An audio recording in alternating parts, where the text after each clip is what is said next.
tenemos que pasar de, oye, ayuda al club, a, oye, mira, tenemos este producto. Al final, ser un representante no es buscar un equipo. O sea, buscar un equipo yo creo que te lo puede buscar tu padre o tú mismo te metes a la página de la HF, hay 60, 80 clubs, están todos los emails allí. Puedes mandar un email y decir, soy tal y busco equipo para el año que viene. Y eso funciona. Es muy difícil, si no lo piensas como una empresa a largo plazo, poder que una asociación deportiva pueda competir con sociedades anónimas.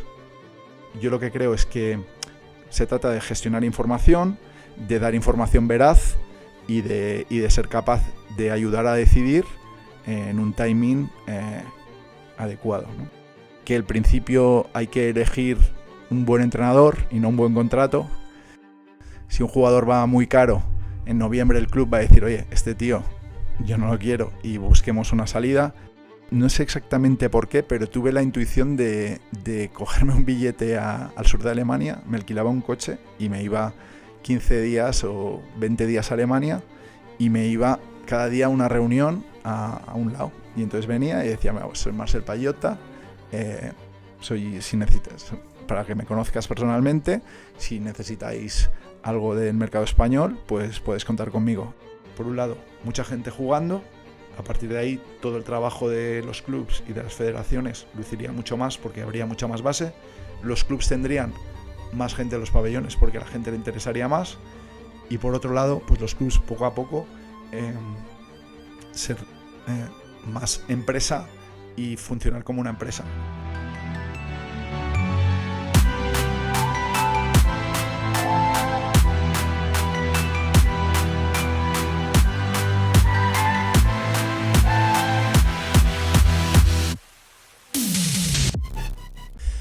Hola, bienvenidos a un nuevo capítulo. Hola Fernando de nuevo. Hola, buenas tardes. Hoy un capítulo que tú y yo llevamos mucho tiempo con ganas de hacer. Hemos hablado mucho de este tema y bueno, mucho de teníamos este tema. ganas de abordarlo, ¿no? Eso es.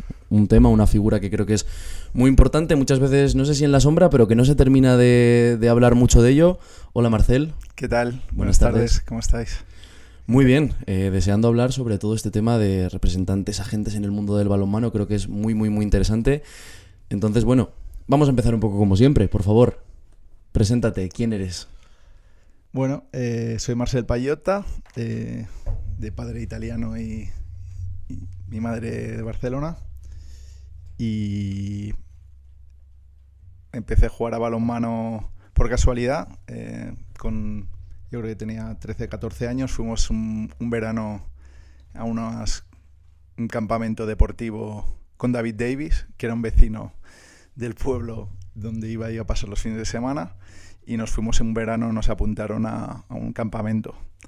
Y resulta que este campamento pues era un campamento que estaba bastante bien, que organizaba la Generalitat con las federaciones, y tuvimos la coincidencia que Pasqui fue nuestro entrenador, nuestro monitor de ese campamento, y nos dijo, oye, pero vosotros ¿por qué nos apuntáis y tal? Porque David Davis jugaba al fútbol, que era como George Weah, un centrocampista de calidad, y bueno, y nos apuntamos en el equipo de Palautordera, que yo iba el viernes y jugábamos el fin de semana y jugábamos una temporada allí. Al año siguiente nos fichó el Granollers. En ese equipo estaba también Marc Amargant en Palautordera, y fuimos para allá y bueno, empezamos a jugar a balonmano en Granollers. Teníamos una generación bastante buena, solíamos quedar campeones de España, ganamos 4 o 5 campeonatos de España y ganamos el campeonato de Europa en el 94 con la selección y bueno, ascendimos al primer equipo 5 creo en ese año, Antonio Galde, Vicente Álamo, en esa generación estaba también Aimar Orio, aparte de los que te menciono, y Gerard Bros, y estuvimos en el primer equipo de Granollers, un poco de comparsa, esos primeros años que Granollers tiene muy buen equipo, estaba Bujovic, Atavin, Butulia, Jordi Núñez, tenía un muy buen equipo, tanto que ese año se ganó la EHF, y bueno, los años siguientes yo recibí una oferta para ir a Oviedo, algunos nos fuimos a Oviedo, que había un proyecto del balonmano Naranco con la universidad, y ahí estaba Alberto Entre Ríos, y hicieron un proyecto para intentar hacer un equipo en Asobal. Entonces ascendimos el primer año de lo que era la plata actual a la Asobal, y jugamos en Asobal. Yo elegí Oviedo porque estaba estudiando económicas y siempre he querido compaginar los estudios con el balonmano, y enseguida me di cuenta que, a pesar de que como jóvenes éramos buenos, me di cuenta enseguida que medir un 80 y pocos y ser pivote, a pesar de que cuando tenía 14, 15 años, pues Luisón García y todos los pivotes eran un poco de ese estilo, justo en esa época cambió totalmente el perfil de pivote, con Chepkin, Juancho. O sea, cada equipo tenía pivotes de 2 metros, no solo uno, sino 2 o 3, y al final yo vi que jugar en Asobal, cuando el año siguiente, en el 98, 99, descendimos, teníamos que buscar pues un equipo, y recuerdo que tenía algunas propuestas, y fue un poco un dilema decir, ostras, realmente voy a estar jugando en equipos de media tabla para abajo, y el balonmano no era la sensación de que estabas ganando, que traías, ¿no? De que competías. Y entonces decidí quedarme en Oviedo, acabar la carrera, me fui a Italia y a Inglaterra, y me volví a Barcelona, y no vi un partido de balonmano en 3 años. O sea, desconecté totalmente. Fue, por un lado, pues fue un poco, una decisión que no me costó, pero luego como que pasa mucha gente del balonmano, ¿no? Que deja el balonmano y desaparecemos. Y en ese momento pues me pasó eso. Volví a Barcelona, trabajé en consultoría y me olvidé totalmente de... Pues claro, tenía contacto con la gente con la que había jugado y que eran amigos de la infancia, pero no seguía en contacto con el mundo del balonmano para nada. Y bueno, y supongo que estáis aquí para saber cómo empecé con este representante, y pasó un poco que unas navidades, que fue en la Navidad del año 2004, pues David Davis me llamó para vernos en Navidad como cada año, y me dijo, ¿sabes qué? Te tengo que contar una cosa, que me llamó José Antonio Revilla, que era el manager de Ciudad Real entonces, que entonces era el mejor equipo del mundo, y me han llamado y quieren ficharme. Y digo, ostras, qué buena noticia, enhorabuena y tal. Y me dijo, no, pero si no te llamo para que me des enhorabuena, te llamo para que vayas ahí y me ayudes a hacer el contrato y todo eso. Y le dije, hombre, David, digo, esto... Yo trabajo en consultoría, hacíamos, claro, supuesto de tema fiscal sí que dominaba, el tema laboral no lo tenía, no era mi día a día, trabajábamos más en consultoría de control de costes, control de gestión, pero bueno, al final me fue tan convincente y persistente que fui a Ciudad Real, y para hacer un favor fui allí y les puse de acuerdo, y preparamos un contrato, y Davis firmó con el Ciudad Real en el torneo de España, y pues en final de 25 de enero quedaron campeones del mundo en 2005. Yo, por supuesto, no cobré nada, me fui a mi casa y nada más. Lo que pasa que con tanta sorpresa que después, un tiempo después, me llamó alguien más y me dijo, oye, que me ha dicho Davis que le ayudaste en esto. Dije, ya lo ayudé, pero para hacer un favor, no porque yo no me dedico a esto. Y me dijeron, ya, pero bueno, ayúdame a mí y ya está, y si no quieres, no tal. Y bueno, pues ya llevo con esta historia pues 19 años y pico. Entonces es algo en el que yo nunca pensé ni que duraría tanto, ni que sería mi ocupación. Por tanto, siempre he tenido un poco la ambición, o sea, no la ambición, sino la necesidad y las ganas de montar otros negocios, porque nunca pensé que sería una ocupación, sinceramente. Y bueno, pues me he visto un poco en los últimos años, pues fuimos montando una serie de empresas, tenemos un pequeño grupo de empresas en el que llega un punto que ya tenía una dimensión que para mí me resultaba muy difícil compaginar todo, ¿no? Y hace 4 o 5 años coincidió un poco con el COVID, que nos fuimos todos a casa y vimos que las empresas funcionaban igualmente sin que estuvieras. Aprovechamos ese año para irnos a vivir a Alemania, para hacer la experiencia familiar, aunque no fue un año típico, pero fue una muy buena experiencia. Y luego lo que hice fue organizar las empresas para que funcionen, digamos, sin mí, y poder dedicarme a tiempo completo con esta ocupación, ¿no? Que al fin y al cabo me gusta. Estoy en contacto con gente de un mundo que conozco, y me da la oportunidad de viajar y de estar en contacto con gente de todos los países, y bueno, estaba un poco en el dilema de decir, oye, o dejo lo del balonmano o no se puede estar cada día con 5 gorras, ¿no? Y también es un trabajo que tienes que atender a la gente. No puedes... Muchas veces te sientes mal, te está la gente llamando, y si estás solapando llamadas y tienes cosas que hacer, o tienes que ir al notario, o tienes una reunión, y entonces si se te acumula todo, al final la relación directa del día a día es importante.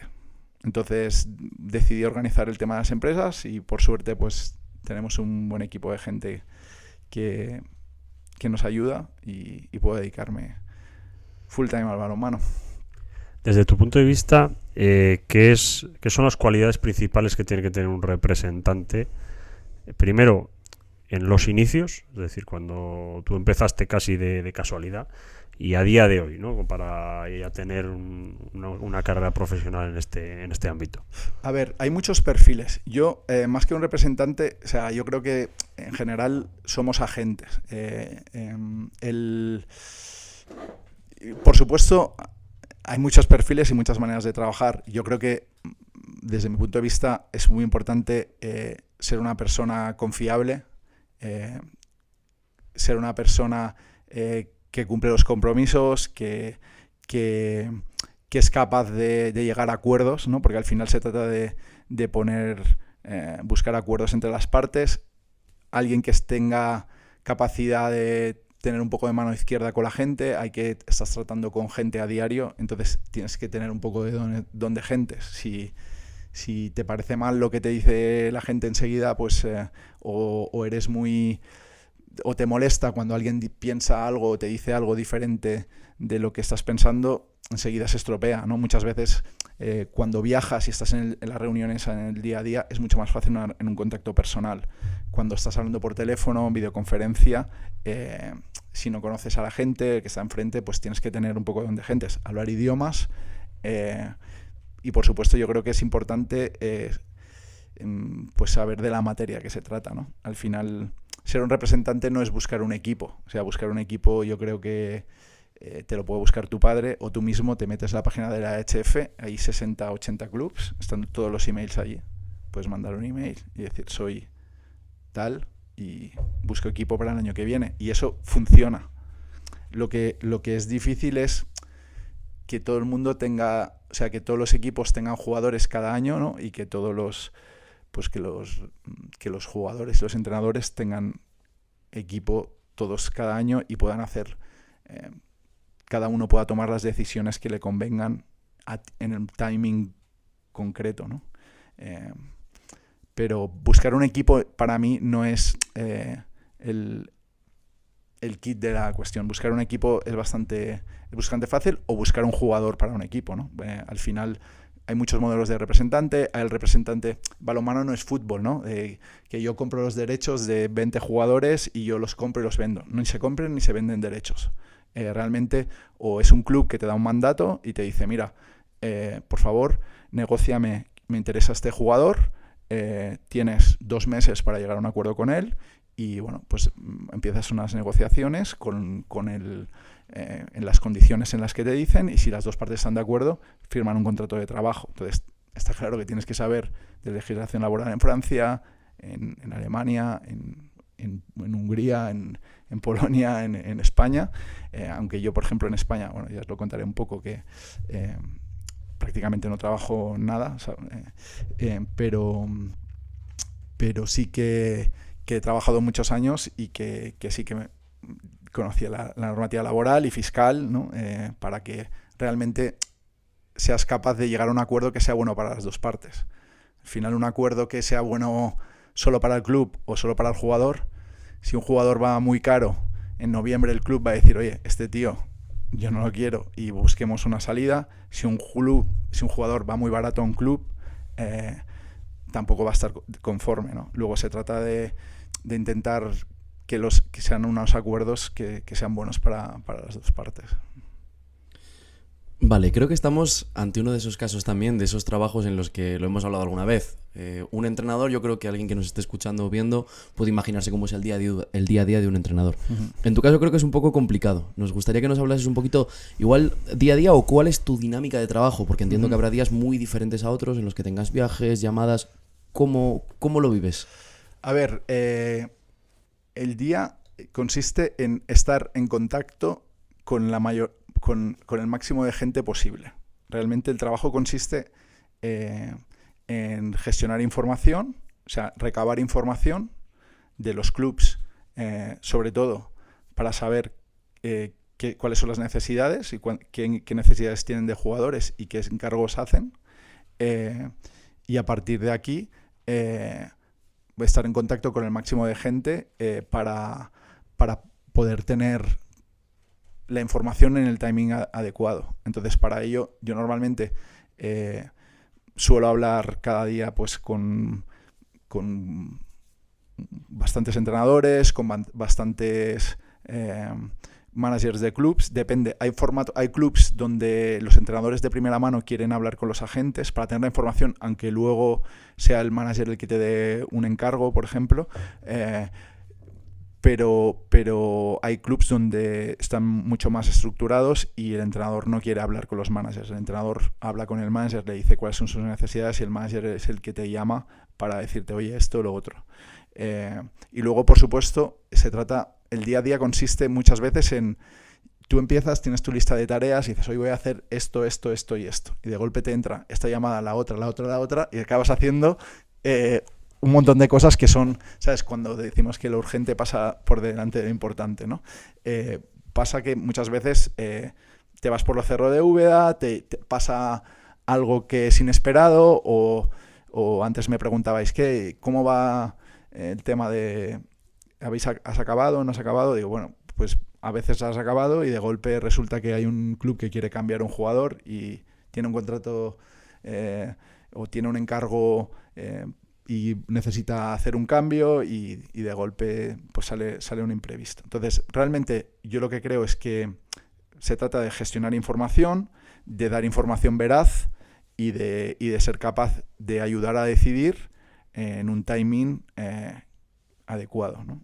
Al que estés asesorando, si estás asesorando a un jugador o estás asesorando a un entrenador o estás asesorando a un club, pueda tomar su primera mejor opción en el momento que toque, ¿no? Si un club está buscando un extremo derecho y coge al primero que le ofrecen, ¿no? Pues no cogerá su mejor opción. Lo lógico es que ellos hagan su planificación y que se hagan con el entrenador pues una lista de sus 5 mejores opciones y que vayan hablando pues con la primera, con la segunda, con la tercera, por lo menos para saber cuál es la situación y por lo menos para tener informada a la segunda, a la tercera o a la cuarta que ese club puede estar interesado, aunque necesita un determinado tiempo de manera que el representante de ese jugador pueda saber que merece la pena esperarse y que necesita un tiempo, de manera que el club, si no ficha su primera opción, es capaz de fichar a la segunda. Si no hablas con la segunda, con la tercera, a veces te vas a la quinta opción porque no le has dicho nada y la gente cree, bueno, yo qué sé, pues Magdeburgo no está interesado en mí, pues voy a cerrar con Göppingen. Y resulta que Magdeburgo te quería, pero estaba hablando con otro que al final no ha cerrado por eso digo que es importante, no solo, esto no va de negociar un supercontrato de no sé qué, sino va de estar en contacto con la gente, que la gente sea capaz de compartir con ellos en confianza cuáles son sus necesidades, de manera que tú tengas esta información, que no la repartas, porque si la repartes, al final la gente no confía en ti, y entonces ser capaz de prestar un servicio profesional y riguroso. O sea, eso es lo que intento. A nivel un poco del primer día con un entrenador o un jugador, ya nos has comentado que se puede trabajar por mandato de un club, Uh-huh. y el otro modelo de trabajo es trabajar directamente con un jugador o un entrenador concreto. ¿Cómo es ese primer momento de contacto? ¿Quién hace el contacto? ¿Cómo habitualmente suele ser en el mundo de los agentes? Mira, yo creo que en general los agentes hacen mucho scouting y están llamando a los jugadores y a los entrenadores, oye, trabaja conmigo y tal. Yo he hecho siempre todo lo contrario. Supongo que a veces pues hay jugadores que o me puedo haber perdido hacer algún trabajo porque a mí me resulta un poco violento llamar y decir, oye, confía en mí que yo te lo voy a hacer bien. Porque yo no soy el presidente de un club. Yo no te puedo decir, oye, ven al Barcelona que tienes contrato seguro. Yo no sé si el Barcelona te va a hacer un contrato o no. No sé si Magdeburgo te va a hacer un contrato o no. Si tú me llamas y me haces un encargo, puedo intentar ser una herramienta para ti de recabar información y ayudarte a decidir tu mejor opción. Pero me resulta un poco... siempre me ha resultado un poco violento el llamar a puerta fría a alguien y decirle, oye, confía en mí, no, sino que prefiero que sea la gente la que recabe su información y te llame. O sea, básicamente funciona supongo que de boca a boca. A nivel de clubs, yo empecé muy pronto, en el año 2006, me fui al europeo ya de Suiza, he ido pues prácticamente a todos los europeos y mundiales desde el 2006. Siempre he ido a todas las Final Fours, y no solo eso, sino que yo lo que empecé es en esos años, 2006, a pesar que España tenía una liga muy fuerte y que el mercado en España era muy grande, yo no sé exactamente por qué, pero tuve la intuición de cogerme un billete al sur de Alemania, me alquilaba un coche y me iba 15 días o 20 días a Alemania y me iba cada día a una reunión a un lado. Y entonces venía y decía, soy Marcel Payota, si necesitas, para que me conozcas personalmente, si necesitáis algo del mercado español, pues puedes contar conmigo. En ese momento era el mercado español, luego se ha convertido en un mercado europeo, ¿no? Pero realmente el tener el contacto con los clubs, yo siempre digo que los que son buenos, o sea, que no la gente por trabajar conmigo va a jugar en el Kiel. El que es bueno ya de por sí. O sea, ¿qué me pasa a mí? Que yo tengo una serie de contactos a lo largo del tiempo y una confianza que hacen que si tú tienes que para un perfil de jugador, de entrenador o de club, pues tenga esos contactos. Me resulta muy difícil si un equipo de tercera división francesa me llama para hacerme un encargo, darle un buen servicio, porque no con el perfil de jugador o de entrenador, no llego a tanto. Y tampoco quiero acaparar más de lo que puedo. O sea, prefiero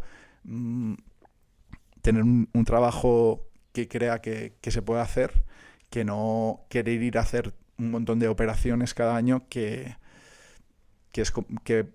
veo que es complicado, ¿no? Y en base, lo que hago el primer día cuando alguien me llama es escuchar y entonces lo primero si estamos hablando de si un entrenador te llama, ¿no? Y a mí lo que me pasa es que tampoco puedo comprometerme con mucha gente y ya tengo unos cuantos compromisos. Entonces, en general, a pesar de que a mí me sabe mal decir que no y que hay veces que quizá no todo el mundo lo entienda, prefiero decir, oye, mira, realmente no me puedo comprometer porque no puedo comprometerme, ¿no? Hay veces que alguien me llama pues en el mes de mayo para hacer una cosa puntual y la puedo hacer, pero realmente lo que me pasa es que ya con los encargos un poco que me hacen los clubs y los compromisos que ya tengo,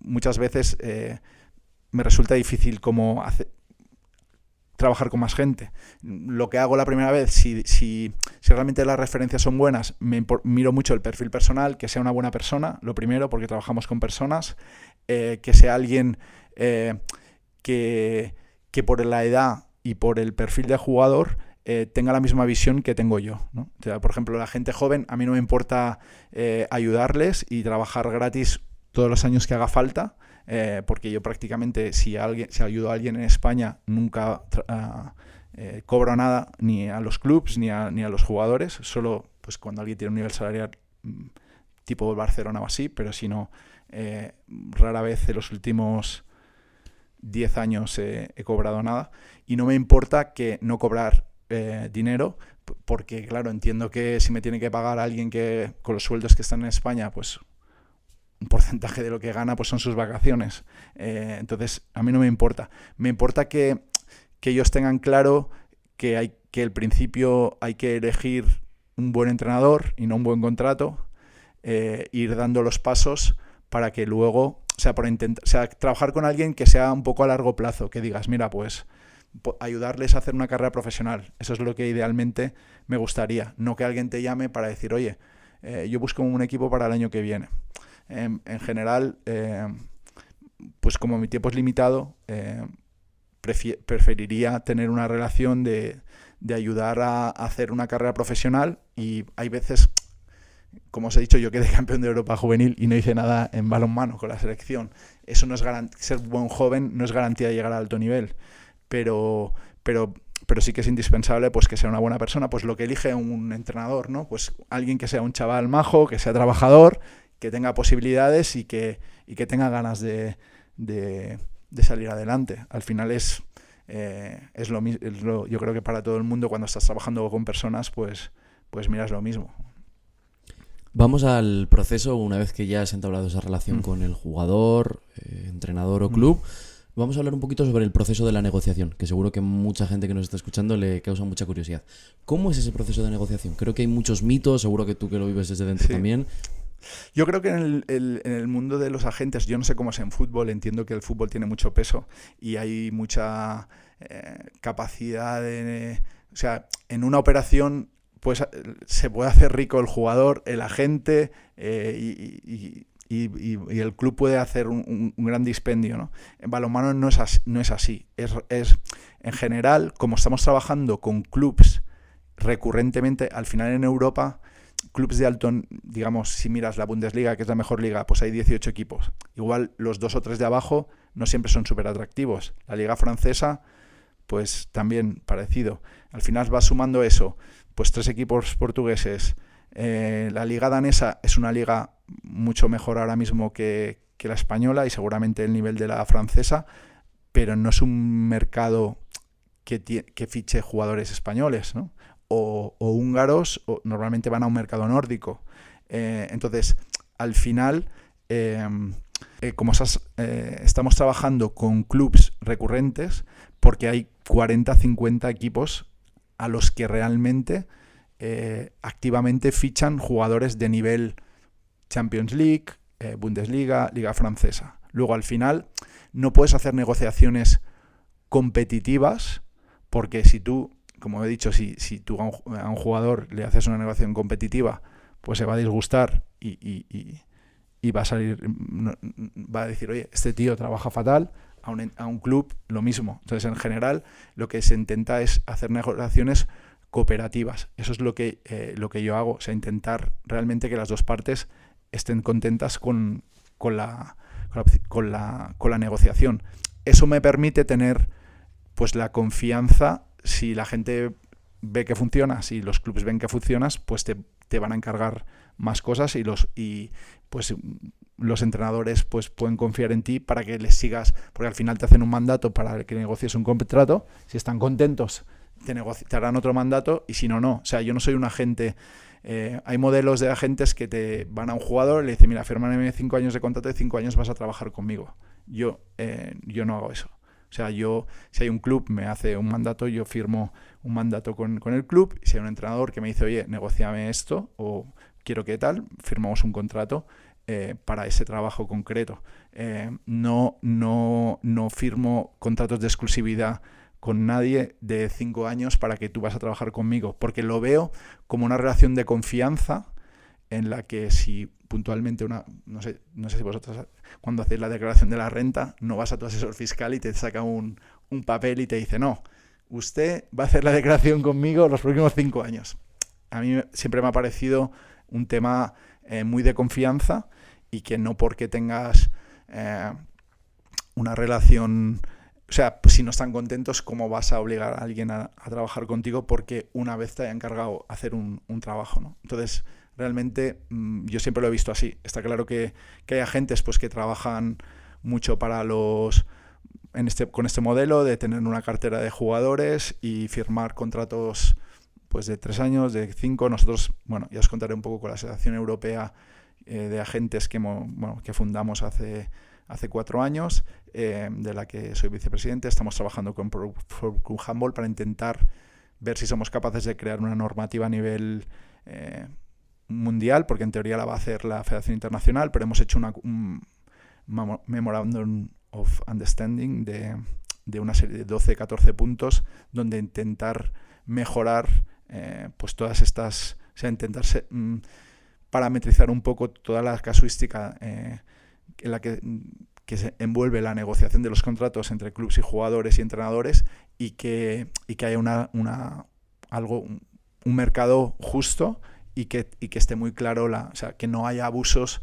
Pues se está hablando que en Dinamarca pues hay agencias que firman 10 años a jugadores jóvenes, ¿no? Entonces tenemos que cuidar y sobre todo a mí nunca me ha gustado coger a los jugadores muy jóvenes porque creo que hasta que no eres un profesional y estás fuera y eres realmente un profesional no sabes lo que vas a necesitar de un representante si el día que tú necesitas un agente, ¿no? Al final el modelo es de agente de oye, hazme el contrato te doy el mandato, negóciame el contrato y desaparezco, cobro mi dinero y desaparezco, o sea, te mando la factura y desaparezco y luego, o sea, a mí me gustaría pues tener otro tipo de relación de decir, bueno, yo voy a estar siempre que haya un problema, ¿no? Mi trabajo no acaba en el momento que yo pues firmo un contrato de un entrenador, sino que cada vez que haya un problema pues voy a intentar estar para el contrato dura pues 3 años, pues te voy a solucionar todos los problemas que tengas durante 3 años, ¿no? Entonces, es un poco, como digo, hay diferentes modelos y yo he intentado hacer el que también se ajusta un poco más a mi carácter o mi visión, ¿no? Luego entiendo que también la disponibilidad de cada uno y los acuerdos que llegue cada uno, ¿no? Hay agentes que trabajan solo pues para 5 clubs y se dedican a negociar solo para 5 clubs. Hay agentes que trabajan solo para Francia, hay gente, entonces ahí es un poco variado, ¿no? A mí pues he tenido la suerte de poder, como digo, pues trabajar yo creo que en todos los países en Europa, casi todos los países de balonmano, porque bueno, últimamente también hemos trabajado en Egipto, alguna vez en Israel, en países un poco más, en Japón, en países un poco más exóticos. Lástima que el balonmano no es global, pero bueno, este es un poco mi modelo. Has hablado de carrera profesional, has hablado de gente joven y también has hablado de buenas prácticas y de que, bueno, de que en la asociación de agentes estáis tratando de llevar esto a cabo. Estoy seguro de que muchos de nuestros oyentes, cuando escuchan la palabra agente o representante, se van rápido a el agente del jugador joven el detonante de quizás de querer hablar con un agente en este podcast viene de aquí, ¿no? Ese jugador juvenil o de primera nacional que está destacando, que tiene cierto nivel y que de repente aparece alguien que le mueve los vídeos. Y esto es algo que es una expresión que la tengo ahí alabada, como digo, mover los vídeos, digo, es algo que me parece bastante curioso. Entonces, esas buenas prácticas, ¿en qué consisten? ¿Qué estáis tratando de implementar en la asociación? A ver, las buenas prácticas, hay 12 o 14 puntos, ¿vale?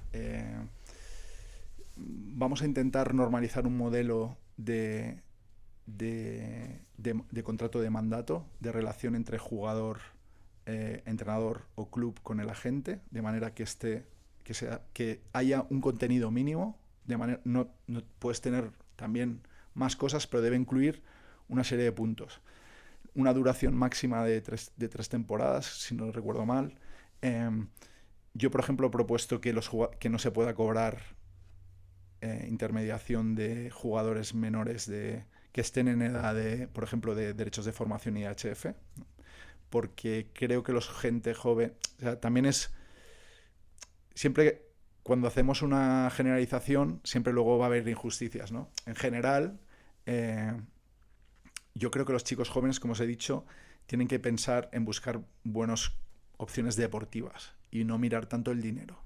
Es difícil, o sea, en balonmano es un poco más fácil que en fútbol, cuando en una familia a veces te viene un equipo muy bueno y ya te da un contrato que te soluciona la vida a la familia. En balonmano, por desgracia, no se manejan esas cantidades, pero por suerte la gente puede dedicarse un poco más, puede renunciar a lo económico, que no es nada, por lo deportivo.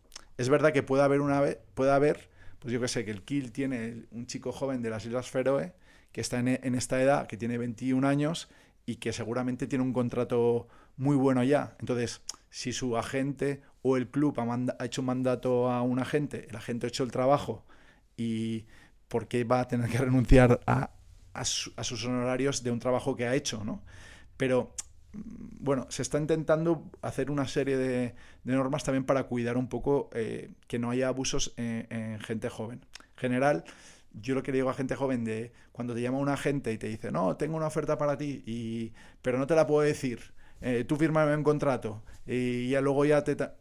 Oye, ¿sabes? Esto no es... ¿Sabes? No hay tanto secretismo. O sea, si un club está interesado en un jugador, en general lo primero que hace es o contactar con un agente de su confianza para que te contacte y el agente te dirá, mira, tengo el mandato de este club para hablar contigo, ¿tienes agente? ¿No tienes agente? Si tiene agente, pues hablará con el agente si tiene el mandato. Si no, directamente el club puede ser que llame al jugador, oye, ¿tienes un agente? Pues danos el teléfono de tu agente, que sepas que nosotros estamos interesados. Es lo primero. Esto de oye, te voy a pasar una oferta, pero no te la puedo decir. Oye, yo creo que en balonmano somos pocos y nos conocemos todos, y al final, con una llamada, pues llegar... O sea, lo de balonmano, eso de que dicen que en el mundo hay 6 grados de separación, en balonmano máximo 1. Entonces yo creo que todos podemos conseguir el teléfono de alguien que está en Suecia y más un club para contactar a alguien que está en España. Entonces, a mí sí que me importa que los chicos jóvenes, que tampoco tenemos muchos que puedan llegar a alto nivel, pues que por lo menos que confíen en gente que les pueda... que sea confiable, ¿no? Y que les trate bien y que no les aconseje, oye, coge este contrato y vete al primer sitio donde te dan un poquito más de dinero, y invierte un poco en tu carrera, porque al final, yo digo, cuando tengas 24 o 25 años, todo el dinero que has dejado de ganar, si has tomado las buenas decisiones, en el primer contrato lo vas a recuperar. Y muchas veces la gente se va a ganar un poquito más a otro equipo, o un poquito más a un equipo de segunda francesa, o un poquito más a un equipo de media tabla para abajo de la liga francesa, y luego esa gente no llega al alto nivel. O sea, un poco lo que estamos viendo estos últimos años es que yo siempre miro el nivel de nuestro balonmano, ¿no? Con cuántos jugadores tenemos jugando a alto nivel. Alto nivel para mí ahora mismo es Champions League, luego el top 8 de la Champions League, equipos, cuántos jugadores españoles tenemos luchando por ganar la Champions League, o en los 6 primeros equipos ganando la Champions League, ¿no? Y por desgracia tenemos menos. Entonces, para llegar a ese nivel, que está muy lejos del nivel que tenemos hoy en día, hay que tomar una serie de decisiones, y esas decisiones seguramente no pasan por el mejor contrato, y seguro pasan por irte a un sitio donde hay un buen entrenador que te enseñe que te complemente lo que te han enseñado en la base, y seguramente irte a otro lado, ¿no? Porque el balonmano que te pueden aportar en Suecia, o el balonmano que te puede aportar Francia, o o el balonmano alemán es diferente del balonmano que te puede aportar Dan Dusevayev o Juan Carlos Pastor o Carlos Ortega. Entonces, si tienes la suerte de poder irte a sitios intermedios donde haya buenos entrenadores, ¿no? Pues es mucho mejor a veces irte a jugar a un Toulouse, que hay un buen entrenador, para mí, que no irte a otro lado donde hay un entrenador un poco peor y que te dan 1.000 euros más al mes. Porque te va a hacer la diferencia. O sea, al final hay clubs que son ascensor y te ayudan, ¿no? En España tradicionalmente, pues Logroño ha sido un club por excelencia los últimos años, Granollers ha sido un club, Ademar tradicionalmente lo ha sido, Valladolid por supuesto, y bueno, ahora mismo, o sea, coincidió que estos clubs pues tenían una serie de entrenadores que estaban muy bien y bueno, pues hoy en día pues habrá otros, y en Francia pues hay 2 o 3, que no hay muchos para ser ascensor. En Alemania también hay 2 o 3. Es difícil para los jóvenes decidir, ¿no?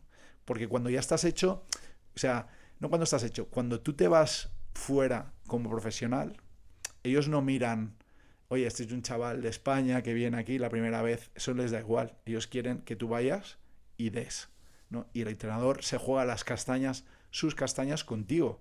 Luego, puede ser que haya algún sitio que tengan más paciencia y tengan más tiempo para trabajar, pero en general cuando te vayas tienes que estar hecho. Y si no, te tienes que ir a sitios donde ellos saben lo que están fichando y que van a trabajar contigo.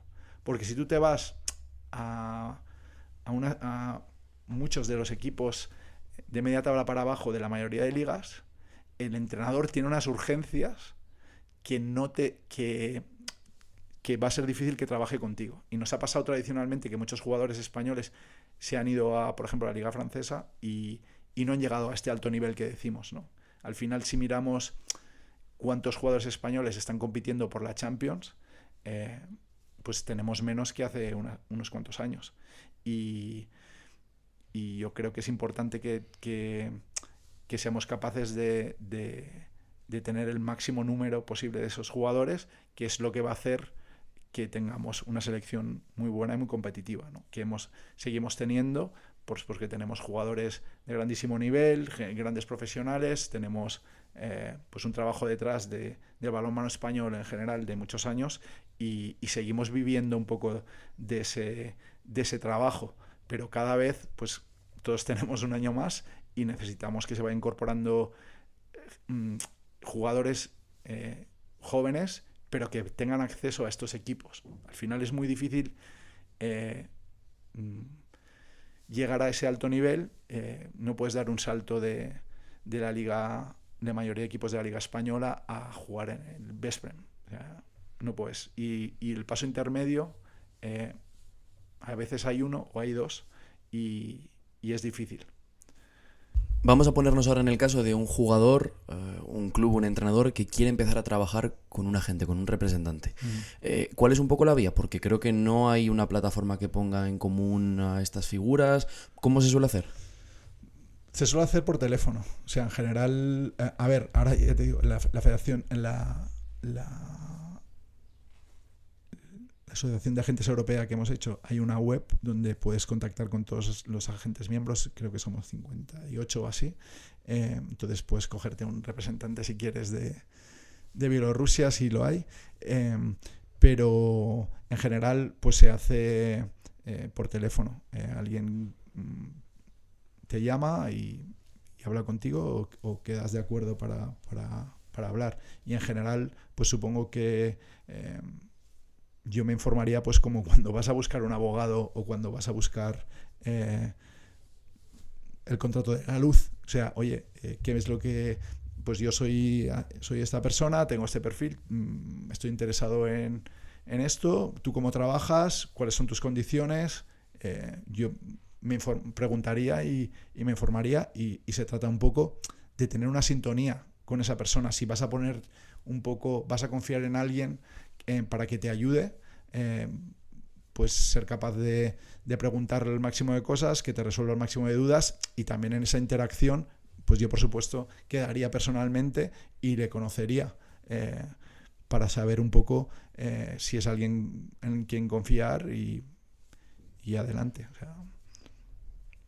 A nivel de tu experiencia, ¿qué situaciones son las que normalmente se dan en tu vida con jugadores y entrenadores? ¿Y cuáles son aquellas que te han resultado extraordinarias? Obviamente sin entrar en nombres, pero situaciones que tú hayas dicho, creo que esto es un mito que la gente piensa que es así y no, o al revés, o realmente algo que piensa que es más fácil y de repente se convierta por en... ejemplo, el mito de los pelotazos en general no se da. Normalmente la gente va a precio o sea, más o menos a los precios. Está claro que cuando un jugador o hay varios clubes que compiten, pues está el Paris Saint-Germain, el Veszprém, el Barcelona y el Kielce haciendo ofertas a un jugador. En general esas ofertas, el jugador puede ser que consiga un contrato mejor que lo que conseguiría si lo tuviera oferta de un club, ¿no? Pero eso es un poco y al revés, ¿no? Hay veces que hay un muy buen jugador que ha tenido una mala temporada y que no consigue ofertas, o que consigue una oferta mucho más baja. O sea, eso es así. Pero en general no se dan en balonmano, no se dan ni grandes pelotazos ni grandes traspasos. Por supuesto, ni los agentes ni los jugadores cobran de los traspasos. Entonces no hay ningún incentivo para traspasar jugadores con contrato. Y aparte, por ejemplo, las cláusulas de resolución anticipada solo existen en España. En Europa la teoría de contratos prima sobre la libertad del empleado de cambiar de trabajo, ¿no? En España la ley protege mucho al empleado, luego te da siempre la posibilidad que tú cambies de empresa. Entonces, ¿qué pasa? Para no tener que ir a juicio, a que un juez fije el importe de esa resolución de contrato, lo que llaman la cláusula de rescisión, lo que se hace es pactar en el contrato un importe que de pagarlo puedes cambiar. Pero es el único país donde lo hay. En Francia, en Alemania, en el resto de países europeos, te dicen, oiga, usted ha firmado un contrato de 3 años, ¿usted no le interesa seguir? Muy bien, póngase de acuerdo con la otra parte, porque la teoría de contratos prima sobre su libertad de cambiar. Oiga, usted ha firmado una cosa, eso pesa más, ¿no? Entonces, realmente en balonmano no se dan tantos traspasos, si lo veis, precisamente por eso, y porque los clubs alemanes, que son los que dominan el mercado, y los grandes clubes europeos planifican mucho y firman contratos largos. Luego, el mercado es muy poco líquido, no hay muchos jugadores, y lo que está pasando es que los clubes están anticipando mucho. Para mi gusto, incluso cuando vas 2 años antes, ahora mismo hay una normativa que ha hecho la Federación Internacional que solo puedes contactar con un jugador en su último año de contrato. A mí me parece que por el tipo de mercado que tenemos es demasiado poco. Por lo menos tendría que haber 18 meses, ¿no? Pues por ejemplo, en enero del 2024 que puedes empezar a hablar con jugadores que acaban en junio del 2025. Porque si no, si ya tienes que esperar a julio, es que la gente, a pesar de que está normativa, los clubs están yendo a contactar con los jugadores mucho antes. Y eso es un problema. Un problema para el jugador, que tiene que decir muy pronto, para el club, que asume un riesgo de fichar un jugador y que igual se te lesiona 2 años antes, o vas a fichar un jugador 2 años antes y no sabes cómo te va a llegar o qué condiciones, ¿no? Sobre todo según qué edad. Entonces, a mí particularmente me parece que si fuéramos capaces, que esas son las propuestas también que hicimos al Forum Club Handball, de poner una cláusula proporcional, por ejemplo, al salario en cada contrato, pues daría mucha más liquidez y favorecería. Hay clubs en Europa que generan mucho dinero, que tienen muchos patrocinadores y que realmente que tienen presupuestos de 15 millones, de 18, y tienen cash y podrían ir a comprar un jugador, pero no van porque se tienen que esperar a 1 año y medio después. Muchas veces, si un club alemán estaría interesado en un jugador de la de Mar de León, por decir algo, y puede venir y pagarle la cláusula, ayuda a la de Mar de León a financiarse, porque genera un dinero con el trabajo de su staff técnico, que si se le va al jugador libre al final de su contrato no ve un duro. Entonces, a mí creo que tiene su parte mala, que los clubes dicen, oye, pues yo he planificado, tengo mi plantilla y ahora viene el otro club y me ficha este. Bueno, pues si le estás pagando un montón de dinero, también te va a tener que pagar un montón de dinero. Pero por otro lado, ayudaríamos a que los clubes que están trabajando bien en formación, o que están haciendo equipos que cogen jugadores que son 7 y los dejan en 9, pues que pudieran tener un retorno de eso. Entonces, bueno, eso es otro de de los puntos que dejamos así un poco abiertos para ver que tendría sentido, ¿no? Luego pues está el tema de las licencias, que hemos puesto pues que todo el mundo que trabaje pues que tenga licencias, que tenga una formación, ¿no? No puede ser que alguien diga, oye, yo me pongo a trabajar en esto y no he visto un contrato en su vida, no tiene una formación de nada, no habla idiomas o solo no sé. Yo creo que si para alguien que tiene que hacer tienes que tener una serie de competencias para ese trabajo, ¿no? Entonces un poco lo que se ha propuesto es pues de normalizar un poco este trabajo. Creo que tenemos el privilegio de estar hablando con alguien hoy que ha vivido muchos balonmanos muy diferentes, muchos países, muchas culturas, y ya no solo el vivirlo, sino además el ver cómo funcionan desde dentro, estructuras, clubes. Nos gustaría que nos dieras un poco una comparativa de esos distintos balonmanos, sobre todo, pues imagino Alemania, Francia, todo lo que tenemos más en auge, esa élite, y un poco cuál es tu perspectiva a nivel de gestión, es decir, cuáles son las figuras para ti que son muy importantes dentro de esos clubes, qué es lo que más falla en esos clubes, y también nos gustaría darle un poco esa perspectiva no tan catastrofista del balonmano español. Sí. Que si bien es cierto que estamos como estamos, pero ver un poco qué podríamos traer al balonmano y qué es lo que tú has visto en el balonmano europeo. Sí, a ver, a mí me gustaría ser muy constructivo y un poco esta charla también es para ello, ¿no? Yo creo que a nivel europeo hay dos puntos diferenciales respecto a nuestro balonmano que hacen que son la causa de la distancia que hay hoy en día entre nuestro balonmano y el de otros países. Por un lado, la mayoría de países europeos tienen unos presupuestos para el deporte olímpico muchísimos más altos de los que tenemos en España. Entonces, hay presupuestos para balonmano formativo. Al final, es muy difícil llenar pabellones. Nosotros pensamos que la gente viene al pabellón porque ganas o pierdes. Y yo me he dado un poco cuenta que la gente viene porque le gusta el deporte. Entonces, ahora mismo hay mucha oferta. Y los niños, y realmente, respecto a hace 20 años, ahora la gente practica mucho más deporte que lo ve. Pero es que la oferta del deporte que ves es enorme. Pues cosas que antes ni se nos pasaba por la cabeza, ver la Copa América o ver el golf de no sé qué, hay 1000 propuestas de ocio, de decir, oye, ¿qué hago? ¿Me voy esta tarde al pabellón? Entonces, el que va al pabellón le tiene que gustar mucho el balonmano. Y para que vaya gente al pabellón tiene que haber mucha gente jugando. Entonces, una cosa que hacen la mayoría de países europeos donde el balonmano es muy importante es que haya muchísimos practicantes. Y yo creo que necesitaríamos pues un plan a nivel de... Claro, la Federación Española no llega con el presupuesto que tiene, y más ahora que también el balonmano femenino pues está en auge y tiene que compartir también ese dinero con el balonmano masculino y femenino. Necesitaríamos a nivel de deporte olímpico, no solo el balonmano, sino la mayoría de disciplinas. Veamos un poco las medallas que tenemos en estas Olimpiadas a nivel de país y comparémosla con Holanda, con Italia, con Francia, con Polonia, con Alemania. Si son como el de las últimas Olimpiadas, muchas veces decimos, uy, hemos sacado casi como Barcelona, que es nuestro tope. Pero resulta que en Barcelona competíamos en todas las disciplinas y ahora hay muchas disciplinas nuevas. Luego, oye, ahora hay un chaval fenomenal en escalada, pero en Barcelona había escalada. Luego sacamos una de windsurf, otra de tal, pero ¿cuántas sacamos de atletismo? ¿Cuántas sacamos de natación? De deportes core de las Olimpiadas.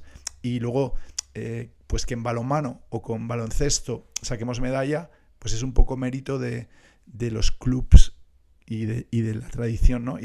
Pero no hay dinero público destinado a que haya muchos niños practicando atletismo, a que haya muchos niños practicando natación, y nos toca en el balonmano. Por ejemplo, en Francia hay un montón de dinero de deporte de base. Entonces, a partir de que hay ese deporte de base, pues hay 17 centros o 19 en toda Francia. Pues tú imagínate que en Valladolid, que en cada sitio donde haya un equipo de primera división tengas un centro de formación donde los entrenadores, los preparadores físicos, los nutricionistas, los paga el Comité Olímpico, y tú tienes a tus mejores jugadores tecnificando toda la semana, y el viernes viene a entrenar contigo, el fin de semana juega. Esto desde los 14 hasta los 18. Y solo puedes jugar a las selecciones inferiores si estás en estos centros de formación. Si tú decides no ir, está muy bien, pero como el Comité Olímpico, la federación en este caso, se está gastando un dinero en la formación de base, pues entonces, por un lado necesitamos copiar, y es difícil para nosotros también. Las federaciones autonómicas tienen muy pocos recursos. Muchas veces vosotros lo conocéis y dices, ostras, pues el campeonato, yo veo dónde entrenan a veces los chicos de la selección cadete, y yo cuando era cadete entrenaba en mejores pabellones de lo que entrenan, porque los recursos son tremendamente limitados a nivel de preparadores físicos, de nutricionistas, entonces al final, si estamos infrapagando porque no tenemos dinero a los entrenadores, o sea, yo creo que ahora tenemos un montón de gente mejor preparada que nunca a nivel de INEF, pero el balonmano no les ofrece unos salarios para poder planificarte tu vida alrededor del balonmano.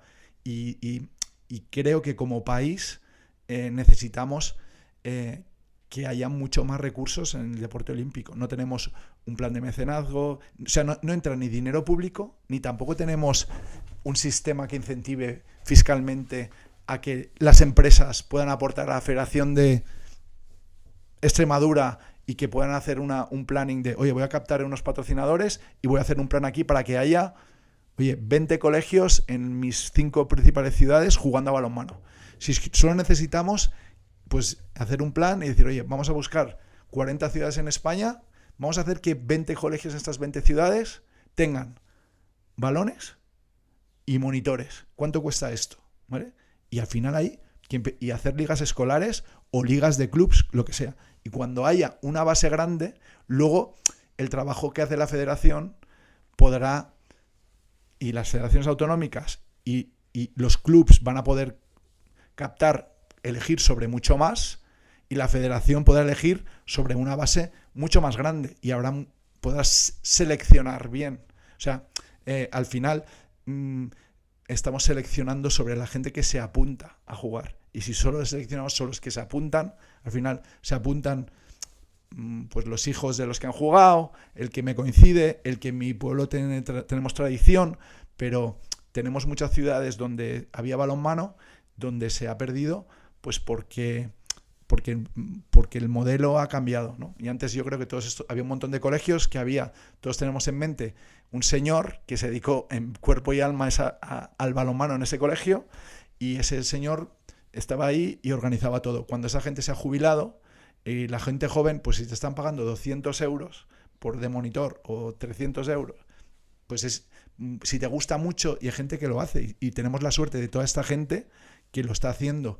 Pero yo creo que si pudiéramos copiar algo a nivel de país, por un lado, que este es el 50%, pues yo intentaría copiar eso, ver si tenemos la suerte que llega un gobierno donde dote recursos públicos o privados, o que canalice recursos privados para el deporte olímpico, pues seguramente habrá que canalizarlo a través de la Federación Española y a su vez a través de las federaciones territoriales, para que haya practicantes. O sea, necesitamos niños jugando y gente que le interese. El que sea bueno acabará llegando a alto nivel, y el que no tanto, si le gusta mucho, acabará yendo al pabellón si tenemos un buen producto. Pero es muy difícil que la gente se enganche al balonmano si no conoce el deporte, ¿no? Y sobre todo si estás jugando a baloncesto o estás haciendo 1000 cosas que puedes hacer como ocio, ¿no? Por un lado esto. Por otro lado, está el deporte profesional. Entonces nosotros hemos dado en España un paso el año pasado, que la Liga Sobal es profesional, pero como tal no hay ninguna diferencia. O sea, los clubs son profesionales cuando son sociedades y cuando tienen unos propietarios y cuando alguien se gana €1 con eso. La forma jurídica que tenemos los clubs en España, para mi punto de vista, ha sido clave en el declive de nuestro balonmano, ¿no? O sea, fuimos perdiendo todos los clubs de altísimo nivel, porque es verdad que se fueron perdiendo los patrocinadores, pero como eran clubs que eran una asociación deportiva, que es lo mismo que si nosotros tres montamos la asociación excursionista de las 3:30. Hacemos un club, nos registramos, no hay ni capital, no es de nadie, o sea, somos socios, entonces no tenemos activos, Y bueno, podemos decir, venga, vamos a buscar patrocinadores. Pues intentamos, y cuando nos entra dinero, nos lo gastamos. ¿Qué pasa? Que el día que el dinero no te entra porque un patrocinador que te estaba pagando está en quiebra y no te puede pagar, pues cierras. Y nos pasaba que en abril nos dejaban de pagar y en julio no salíamos. Entonces así desaparecieron pues todos los equipos, pues el Teca, el Portland San Antonio, todos los equipos que todos recordamos, y se salvó, además de León, con un concurso de acreedores. Balonmano Valladolid desapareció, Granollers con otro concurso de acreedores muy largo, pero los clubs siguen sin tener capital, siguen sin ser de nadie, siguen sin tener activos, porque si tú y yo, nosotros tres decimos, venga, vamos a montar un club de pádel, ¿qué hacemos? ¿Una asociación deportiva? ¿O vamos a montar una SL los tres? Vamos a poner un dinero, vamos a comprar unas pistas, vamos a contratar a alguien dedicado a vender, ¿no? A buscar, vamos a hacer unos planes, de decir, oye, pues o sea, la base es muy fácil decir, oye, mira, pues cada niño paga 400 euros y viene 3 días a la semana y paga 400 euros al año. Pero claro, eso da para malvivir pocos entrenadores, pero si lo piensas en el deporte de alto nivel, da para muy poco. En cambio, es muy difícil, si no lo piensas como una empresa a largo plazo, poder que una asociación deportiva pueda competir con sociedades anónimas. Entonces, en Europa, y todos los clubes son sociedades, y han ido creando una estructura y 20, 40, 50 personas trabajando en el club, y el presupuesto de jugadores es el 40%, el 45%, y el 55, 60 es en estructura, en generar. En cada partido es un evento, pues igual que cuando vas al concierto de Taylor Swift es un evento, y cuando vas a la Final Four es un evento, cada partido del Füchse Berlín en casa es un evento, y tienen una serie de gente de marketing que se dedica desde junio a vender las entradas de todos los partidos de la liga, y te van poniendo, tú imagínate, pues decir, mira, pues en León, o venga, vente un fin de semana. Claro, es muy difícil que la Demar venda entradas para yo qué sé, pues para jugar contra un equipo de Alicante, ¿no? Porque no va a venir un asturiano a ver la Liga Sobal. Pero si tú juegas competición europea y tienes un producto bueno, pues podrías hacer, oye, mira, que tal día jugamos contra el Paris Saint-Germain, tal día me viene tal cual, y yo voy impactando a toda la gente alrededor a 300 o 400 kilómetros, y dice, oye, vienes un fin de semana a León y vas de tapas y no sé qué, y la entrada y no sé qué, y en vez de vender entradas a 8 euros, que las estamos vendiendo, o las que sean, pues la gente paga un poco más por el balonmano. Entonces, si no tenemos clubs con una estructura suficiente y son de alguien que se está ganando 1 euro, y tenemos gente empleada con un puesto de trabajo digno y que se gana bien la vida y que tiene futuro, es muy difícil poder llegar a ese nivel.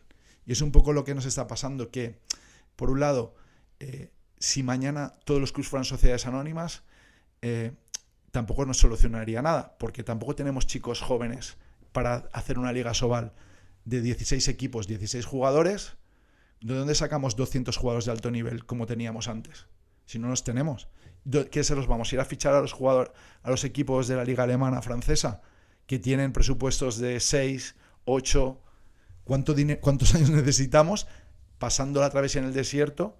Entonces tiene que ser doble. Por un lado, ir creando club para que nos dure muchos años, que sea nuestro club, que tenga nuestros valores, y por otro lado, o sea, no estoy diciendo que el club tenga que ser tuyo y mío. Habrá sitios donde podrá ser tuyo y mío, y hay sitios donde habrá 3.000 propietarios, si quieren, ¿no? Pero se trata de que sea una sociedad donde esté muy claro que tienes un capital, que en caso de que las cosas vayan mal, alguien es responsable y tiene que poner dinero, tiene que hacer una ampliación de capital o lo que sea. Tienes gente dedicada a generar ingresos, no solo a fichar jugadores. Fichar jugadores los podemos fichar, o sea, sino una estructura profesional, como si montamos un gimnasio, como si montamos un club de tenis, como si montamos pues un club de baloncesto.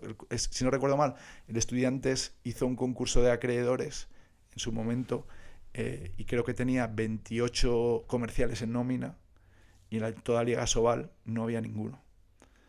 Y no sé cuántos hay a día de hoy, ¿no? Te estoy hablando un poco de los años de la crisis. Entonces, no se trata de una cosa, o sea, pero lo que nos acercaría muchísimo al balonmano europeo es este trabajo a 10 años vista de doble. Por un lado, mucha gente jugando. A partir de ahí, todo el trabajo de los clubs y de las federaciones luciría mucho más porque habría mucha más base.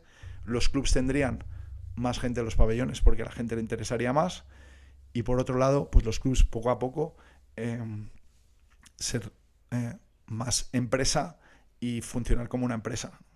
Al final, ese es el gap que tenemos, ¿no? Y mientras tengamos pocos recursos, pues captaremos pocos buenos profesionales alrededor del balonmano y seguiremos teniendo gente muy buena, pues poco pagada, ¿no? Yo creo que en balonmano tenemos gente que vale mucho, que dedica todo su tiempo a la base, incluso los primeros equipos. Todos conocemos médicos, fisios, preparadores físicos, que están casi por amor al arte, quitando tiempo de sus trabajos porque les encanta, ¿no? Y yo creo que para poder llegar al alto nivel necesitamos gente muy buena que pueda dedicarse full time, que piense, oye, yo tengo 28 años y quiero hacer esto porque voy a trabajar 30 años en esto.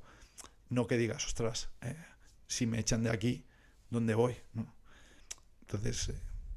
¿Y cuál sería el primer paso a nivel de recursos humanos? Es decir, tú has visto muchos balonmanos, has visto muchas estructuras, has hablado de profesionales dedicados a generar ingresos. ¿Cuál es la figura clave para ti en un club? Vamos a poner un club de media tabla de Asobal que no tiene estructura comercial, vamos a ver. ¿Cuál es el primer paso que darías? Mira, si nosotros tres montáramos un club, yo lo primero que haría sería decir, venga, vamos, lo primero, un club de base, ¿no? Tener chicos jugando para que haya familias. O sea, el balonmano en Europa es un deporte de clase media.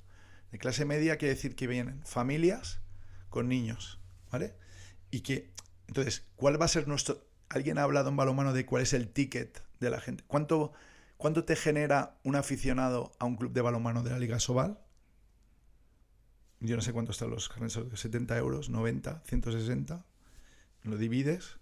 Entonces, lo primero que hay que hacer es decir, bueno, voy a intentar que mi ticket medio aumente, ¿no? Pues tienes que ofrecer más cosas, no solo un abono anual, sino que ver cómo puedes generar muchos más recursos de un aficionado. Todos, si habéis ido a la Final Four, sabéis que no solo te gastas un pastón en la entrada, sino que además te acabas gastando un montón de cosas en todo lo que hay alrededor, ¿no? Entonces, los clubes alemanes tienen un poco esto. Luego, necesitas, lo que hemos dicho, formación de base, por un lado, porque deporte, antes os he dicho un poco por encima, que un poco el viejo deporte o el viejo balonmano consistía en un presidente y un entrenador, ¿no? Que entre los dos hacían todo y que hacían el mejor equipo posible para el año que viene, intentar hacerlo lo mejor posible, intentar ganar, hacer el mejor equipo posible, gastarte todo el dinero lo máximo para ganar el año que viene, ¿no? Y un poco nos damos cuenta que al final en deporte gana solo uno cada año. No estoy refiriendo a que gane el Barcelona en España, sino que en general hay muchos equipos que quieren ganar la Champions y la gana uno.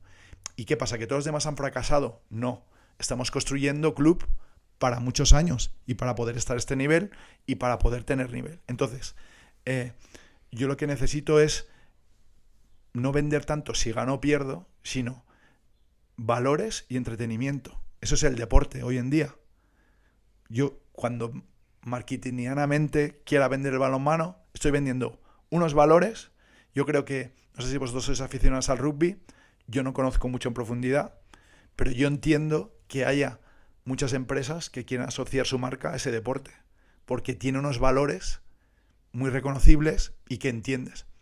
Vosotros sois de balonmano, yo creo que el balonmano comparte muchísimos de esos valores, ¿no? Y que cuando las empresas conocen el balonmano, podrían asociar su marca. Ahora, si nosotros estamos vendiendo un producto de baja calidad y vas a decir, oye, ayuda al balonmano, ayuda este año. No, claro, este año te pongo la valla. ¿Cuánto quieres? 1.500 euros. Pero no es ayúdame. Estamos funcionando en general a que toda la gente de alrededor del club nos ayude, que los directivos con su tiempo libre se dedican a generar recursos para el club, cuando encima no los consiguen o las cosas van mal, se la cargan, tienen las quejas de los demás. Entonces, tenemos que pasar de, oye, ayuda al club, a, oye, mira, tenemos este producto, mira, si pones 5.000 euros o 10.000 euros al club, tenemos una zona VIP donde hay tenemos 200 miembros de la zona VIP, tú puedes traerte cada partido, pues por este dinero puedes venir tú y 3 clientes o 5 clientes en función de lo que pague, y tienes derecho a apareces en una valla, sales aquí, tienes impacto aquí, en la camiseta no sé qué, hacer un pack y vender eso, y tú gastarte un dinero en 2 jugadores menos o 3 y tener una zona VIP donde tengas un catering que esté bien, que la gente venga, tus patrocinadores vengan una hora antes y se traigan a sus clientes y estén allí hablando con otra gente de la ciudad y sea un punto de encuentro, y a partir de ahí ya estamos compartiendo algo, ¿no? Por supuesto, los aficionados, que no todo el mundo tiene 10.000 euros o 50.000 o 100.000 para ayudar a su club, pues que por el dinero que pague, que esté dispuesto a pagar un poco más. Uno de los problemas que tenemos en España es que la gente no está dispuesta a pagar. Puede pagar muchísimo dinero por una entrada para un concierto de Coldplay, pero no está dispuesta a pagar 80 euros por un partido de balonmano, pero ni 50 ni 30. Entonces, tenemos que generar esa demanda. Y esa demanda no es ahora subo la entrada a 30, sino necesito tener un pabellón que acorde y mi ticket medio, pues si tengo los bares del club, si tengo merchandising, si tengo camisetas nuevas cada año y las vendo, pero sobre todo trabajar mucho los valores del club, tanto a nivel de base, de familias, de tejido, de que el balonmano esté presente en la ciudad, que tu ciudad sea una ciudad de balonmano.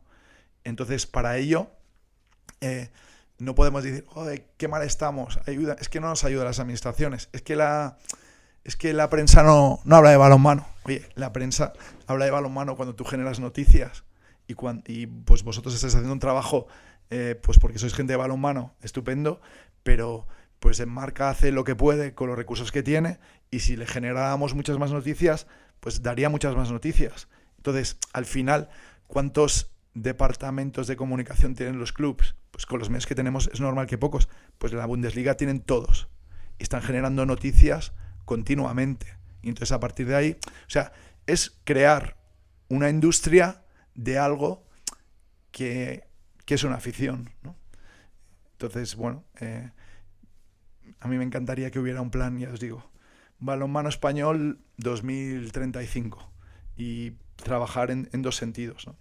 Yo creo que pues en balonmano estamos los que somos, como decía algún entrenador, y hay mucha gente válida, podemos incorporar gente de fuera, gente que sepa de marketing, no hace falta que haya jugado balonmano, y a todos los niveles se puede trabajar. Es muy difícil si no tenemos este empuje del presupuesto olímpico a nivel de país, porque no es un tema solo de balonmano, ¿no?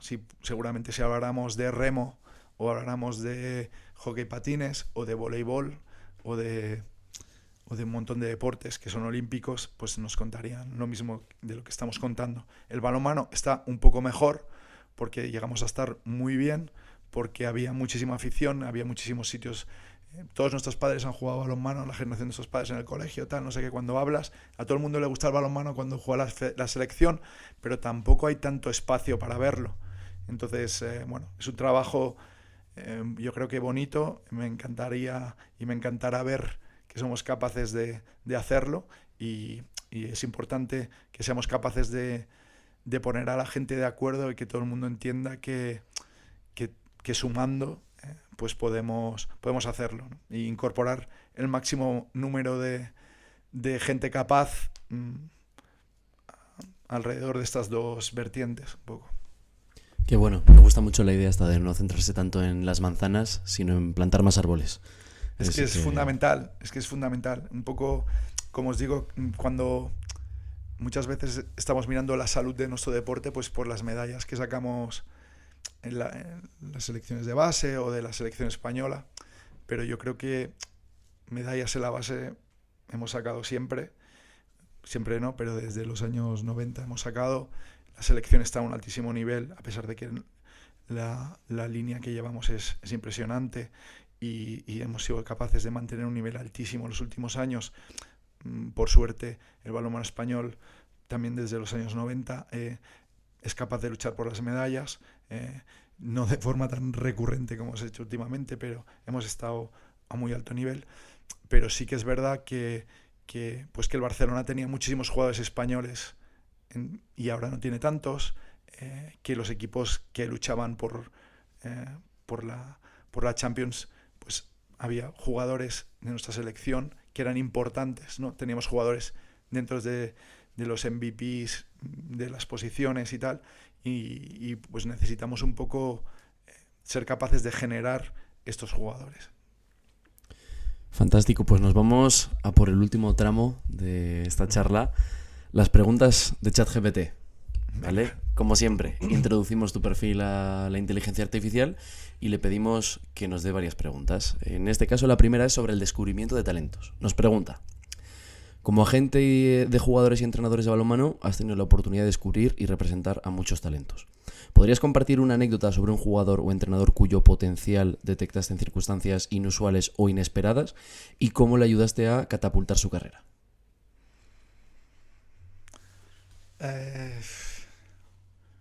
Bueno, no sé, podría... A ver, yo realmente detección de talentos, yo no soy entrenador, tengo la suerte que conozco a muy buenos entrenadores y puedo pedir su opinión y me vale mucho más la suya que la mía. Pero bueno, sí que hay gente con la que mantengo el contacto. Pues por ejemplo, os daría una anécdota de Sergei Hernández, que le conozco desde que tenía 14 años. Se fue con y yo ayudé al Kolding a Mateo Arralda en el año 2009, yo creo que fue, a hacer un contrato de 3 años. Y Mateo tenía un preparador físico que era el padre de Sergei.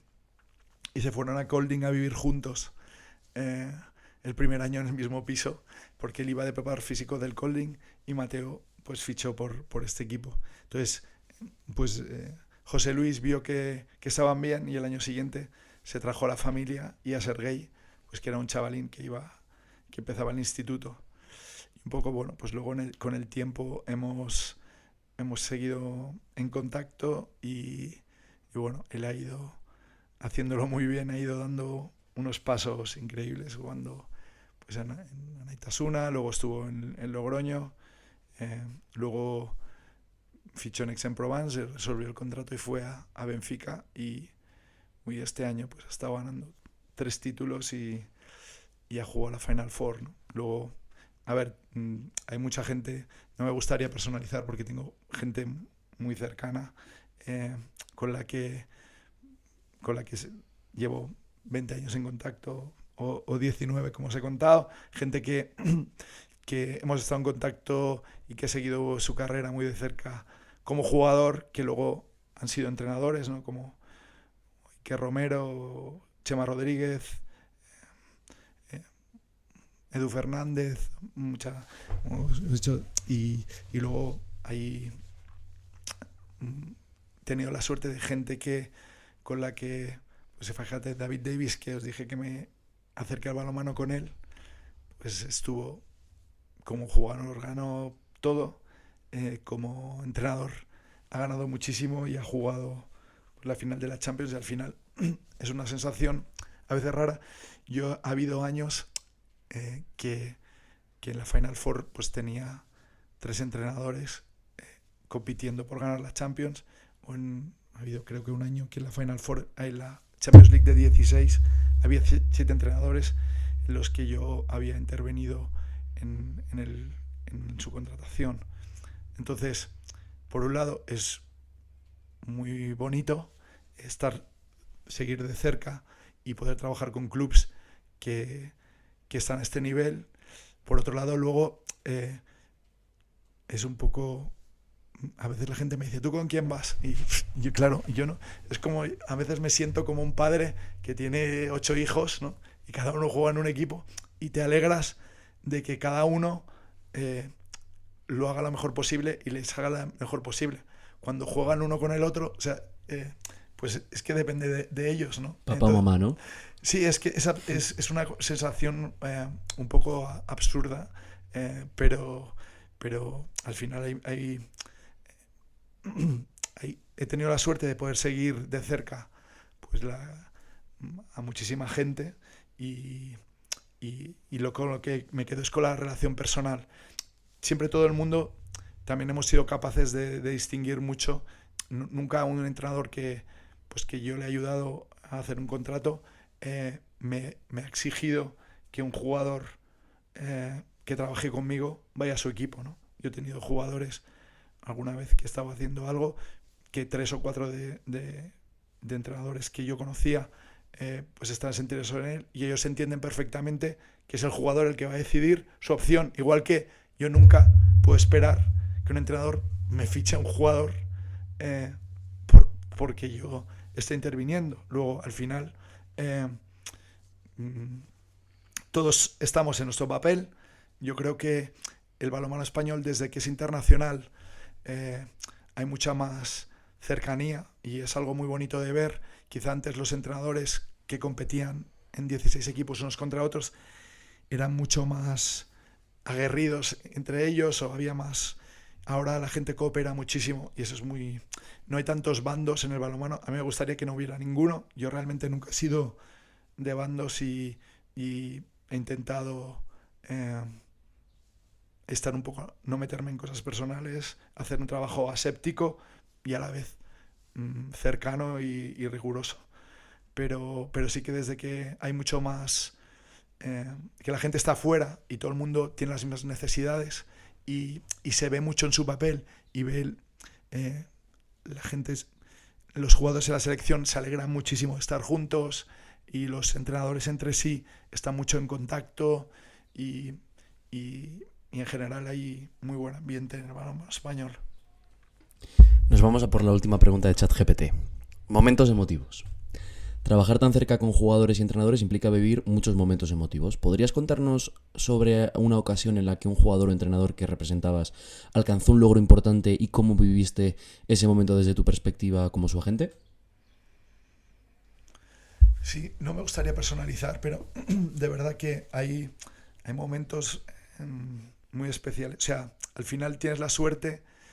Si yo fuera jugador, habría podido conseguir los éxitos míos y nada más. Y al final puedo tener vivo la experiencia de los demás y realmente yo de verdad que no me doy ninguna importancia, pero sí que lo vivo porque mi trabajo al final, como os he dicho, es ayudar a decidir los que son buenos o son malos son ellos y los que aciertan o no son ellos.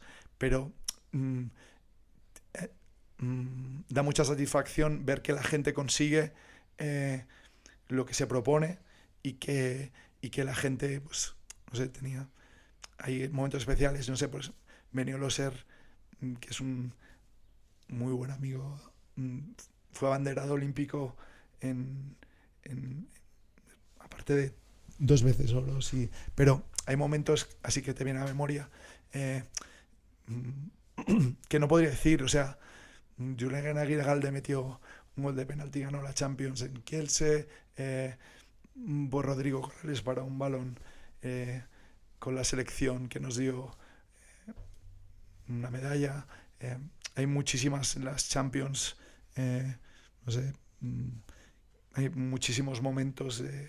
Hay veces que ves el trabajo que hay detrás de lo que hace gente en el día a día con la que estás viviendo día a día, las dificultades de cada uno. El trabajo de entrenador es un trabajo tremendamente difícil, porque tú como jugador llegas a entrenar, sigues las directrices, te vas a casa y te olvidas. Los entrenadores están preparando todo lo de todos, tienen que estar pendientes de todos, tienen que tocar todas las teclas, tienen que darle a cada uno lo que necesita, están solos, aunque tengan un buen staff, acaban decidiendo ellos. Es bastante ingrato el trabajo de entrenador, porque al final los jugadores tienden a tener sus prioridades y sus egoísmos, y el entrenador tiene que ser capaz de equilibrar el equipo y equilibrarse a él, volver al equilibrio, porque muchas veces se enfadan y se disgustan, o de golpe, oye, ese tío, no sé qué, ya no le aguanto, o tal, o no quiero hablar con él, o le voy a crujir, y luego resulta que lo que tienes que hacer un poco de mano izquierda es gestionar eso. Entonces, cuando tú ves de cerca y sabes todo lo que cuesta lo que ellos hacen, y ves lo tremendamente, al final, cuando ves de cerca el trabajo que hacen esos deportistas de altísimo nivel, y el trabajo, tanto entrenadores como jugadores, que hacen, o los proyectos que hacen los clubs, pues te emociona y te reconforta, porque a veces el deporte tendemos a fijarnos solo en el que gana, pero es que gana uno, como os he dicho, y en general el resto pierde, y esto consiste en frustrarte y al día siguiente volver a levantarte y volver y entrenar más y entrenar mejor y prepararte mejor y comer bien y estudiar esto y preguntar y hablar y hacer. Entonces, no solo, o sea, me alegro de los éxitos de los demás, sino que me aprendo mucho de situaciones que vive la gente, y gente que trabaja conmigo o gente que no, de ver cómo unos entrenadores entran en un club y dan la vuelta a un vestuario, gente que no ha trabajado conmigo, ejemplos de gestión, o ver como un club como Magdeburgo. Estuve en Magdeburgo, yo creo que la primera vez fue en 2010 o 2012, que estaban cerca de la quiebra. La primera reunión que tuve allí, tenían un barracón de estos de obra. Tuve la reunión allí con el manager en la obra, en este barracón de obra. Habían salvado el club, tenían 4 millones de deuda, no habían quebrado, pero bueno, tenían un equipo, y joder, ganaron la Champions el año pasado, y ves lo que han hecho y cómo lo han hecho. Y que recuerdo estas Final Four, estuve con ellos reunido y le decía, ostras, me acuerdo que había venido y me dio un folleto que tenían 350 patrocinadores y ahora tienen 700 y pico, y el patrocinador principal les aporta un 6% del total. Entonces dices, ostras, esta gente es un proyecto full balonmano, y son capaces de generar un montón de dinero, de tener el entrenador que quieres, de fichar los jugadores que quieres, de tener filosofía, ¿no? Entonces, no me alegro de que Magdeburg ganase la Champions hace 2 años, porque en ese momento no tenía nadie cercano allí, y me hubiese gustado que hubiera ganado alguien más cercano mío, pero para mí es un ejemplo, y aprendo muchísimo, ¿sabes? Al final, como os he dicho, esto no va de ganar o de perder, sino de seguir vivos y de ir creciendo, ¿no? Entonces, para mí la mayor satisfacción de mi trabajo es el poder conocer gente de todo el mundo. En general, la gente que está en los clubs es gente muy profesional, hay gente de empresa muy interesante. Vas a muchos países con la gente del lugar, aprender cómo vive la gente. No es lo mismo ir a Suecia de turismo que ir a Suecia con un sueco que te lleve aquí, que te lleve ahí, que te cuente la filosofía de cada uno. Yo me di cuenta, muchas veces, yo recuerdo ir a Hamburgo, cuando Hamburgo tenía un super equipo, y ya estaba Pascal Hens, y ¿os acordáis de la Cresta? Y le estaban pagando un dineral, y era un jugador que estaba muy de capa caída. Y yo entendía cómo tenían 2 o 3 jugadores que les seguían pagando un pastón y deportivamente no valían, ¿no? Y me di cuenta que el club decía, ya, pero es que esto a nivel de marketing nos está reportando unos patrocinadores muy buenos. Y yo tengo patrocinadores que pagan por tener un jugador de la selección aquí, o un nombre como él. Entonces, me di cuenta que los clubs trabajan para tener club muchos años, no solo para tener el mejor equipo el año que viene. Y entonces, muchas veces, la confección de las plantillas no era solo por motivos deportivos, sino por tener club muchos años, ¿no? Y entonces vas viendo la filosofía y la idiosincrasia de cada país, y pues Nantes ha sido un club con el que yo he trabajado poquísimo, y este año me invitaron a ver un partido y bueno, y estuvimos hablando una serie de cosas, y te quedas asombrado de lo que han sido capaces de construir, del pabellón que tienen, del ambiente, del peso del balonmano en la ciudad, del ambiente que hay ahí. Le dieron una ovación a Nikola Karabatic, que es el capitán de su eterno rival, enorme, ¿no? Es como si vas al Camp Nou y le dan una ovación a Raúl cuando se va a retirar, ¿no? Es algo en fútbol impensable, ¿no? Entonces, pues poder vivir todo esto es muy bonito, ¿no? Y al final, yo creo que la vida, lo importante son las personas, y pues el tener gente alrededor que merezca la pena, de la que puedas aprender, que estén contigo cuando pases un mal rato, que te entiendan que te puedes equivocar, que les intentes ayudar, que ellos te intenten ayudar, y de intentar hacer las cosas bien juntos. Y eso es un poco mi filosofía de vida, y por eso antes, cuando os he dicho que estaba en un punto de decir, oye, voy a cortarlo del balonmano, pues al final lo pensé y dije, mira, mientras pueda, y voy a intentar seguir en este mundo, porque realmente es mi mundo, y hay muchísima gente que merece la pena, y vosotros seguro que podéis enumerar muchísimos, y al final pues la familia del balonmano, los que estamos, tenemos que intentar ayudar lo máximo que podamos para hacerlo lo mejor posible, ¿no? Dentro de la entrevista nos hemos dado cuenta que no tienes jornada. Yo me he dado cuenta que no tienes una jornada de trabajo establecida, y queríamos preguntarte qué cosas de ocio nos recomiendas, de lectura, de series, cosas que te ayuden a desconectar puntualmente. ¿Qué cosas así puedes contar a la gente que nos escucha? Yo de series no os voy a comentar nada, porque la tele ni la enciendo. O sea, no la veo ni para ver los partidos, los veo en el ordenador. Yo recomiendo pescar, que me encanta. Esquiar, que me encanta. Os recomiendo... por ejemplo, a mí me gusta... sí que me gusta leer los periódicos a diario, más o menos para tener una idea.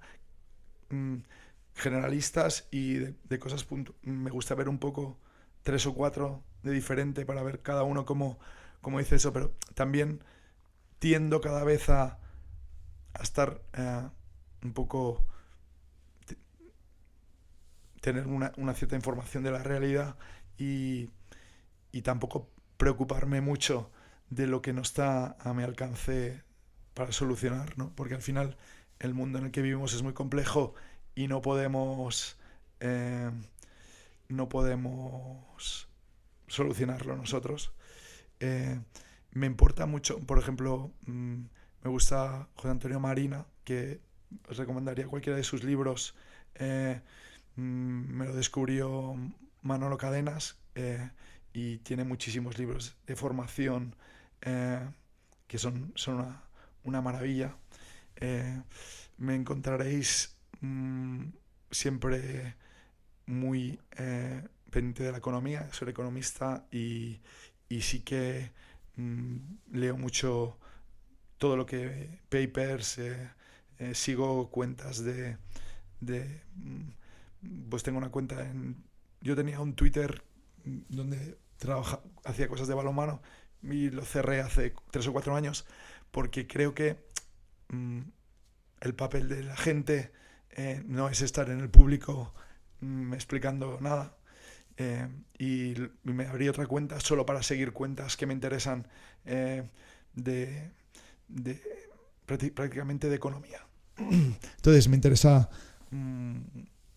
muchas cosas relacionadas con la economía, tanto macro como de, podemos decir, de inversión, de materias primas, fondos y todo eso. Un poco me interesa saber un poco dónde va el mundo, un poco en ese sentido.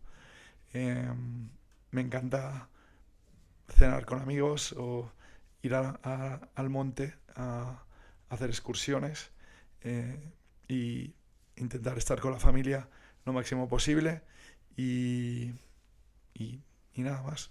Tampoco creo que sea una persona complicada, pero realmente las series no tengo el mono de las series. Me encanta el cine y se ríen de mí porque digo que me encanta el cine y voy poco al cine, pero me encanta cuando veo una película, me encanta cuando voy al cine voy, pero realmente no soy un cinéfilo, pero sí que pues me gusta ver una buena película. Y yo creo que series, desde que fui a Japón y tenía un jet lag de 8 horas y me veía 3 o 4 capítulos seguidos de alguna serie, no suelo ver, porque realmente mi día a día no me da ese tiempo de ocio. Mi tiempo de ocio es más activo que pasivo. Al final me paso muchas horas al teléfono, en el ordenador, y es un trabajo muy mental. Y tienes que estar un poco pensando todo y como teniendo un esquema mental y temporal de cómo va pasando, cómo va la situación, ¿no? Entonces pues me encanta cuidar el jardín, por ejemplo, o hacer cosas mucho más manuales, o estar al aire libre y hacer que no sentarme a ver una peli. O sea, una peli, aunque me tomará el pelo, sí que me gusta ver, aunque no veo 5 a la semana, igual veo una o ninguna, pero series no, la verdad es que no. Y sé que las hay buenísimas. El otro día estuve con unos amigos alemanes, me recomendaron unas series de Corea del Sur y me interesó mucho, pero ya os contaré si soy capaz de aficionarme y de verlas, ¿no? Bueno, pues un episodio yo creo que muy interesante, muy interesante. Muchísimas gracias por dedicarnos tu tiempo y por habernos invitado aquí, así que espero que la gente que lo haya escuchado y visto lo haya disfrutado mucho. Efectivamente, era algo que queríamos tocar, que es un mundo muy desconocido para la mayoría del público del deporte, no solo del balonmano. Yo creo que ayuda a entenderlo y esperamos que esas recetas pues que podamos importarlas pronto, que haya valientes que las importen, que creo que me parece muy importante que la pongan en marcha y nada, esperamos que os haya gustado. Bueno, pues muchas gracias por invitarme.